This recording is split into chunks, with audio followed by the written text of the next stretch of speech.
Mesdames et messieurs, merci à tous de nous rejoindre pour cette session d'information.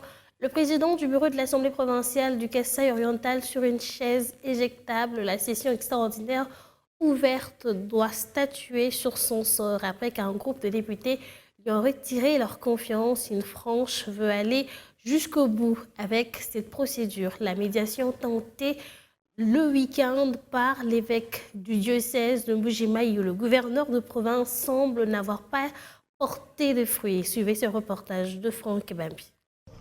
Dès l'ouverture de cette session, priorité est accordée à la déclaration de retrait de confiance signée par 13 députés sur le 24 que compte l'Assemblée provinciale du Kasaï-Oriental.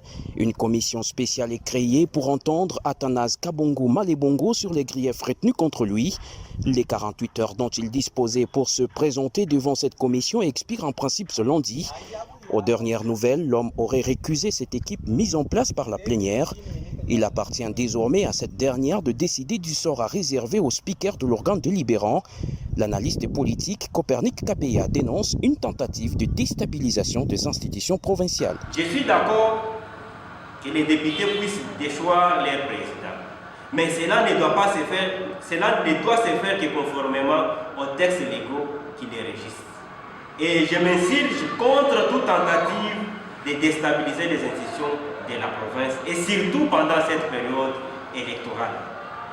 À moins de 5 mois des élections, nous avons besoin de la paix, de la cohésion sociale et de la concorde. Loin de céder à une quelconque pression, une vingtaine de députés tiennent à aller jusqu'au bout de la procédure. Kizito Mukendi Koni, rapporteur du bureau. Je dis que les députés ne travaillent pas dans les sentiments. Les députés ne travaillent pas sous une pression. Les députés ne travaillent qu'avec la Constitution, qu'avec la loi sur les principes fondamentaux relatifs à la libre administration des provinces, qu'avec leurs règlements intérieurs. C'est dans ces contextes que le gouverneur de province et l'évêque du diocèse de Mbujimayi ont tenté une médiation la semaine dernière. Deux efforts qui n'ont pas porté de fruits, a-t-on appris.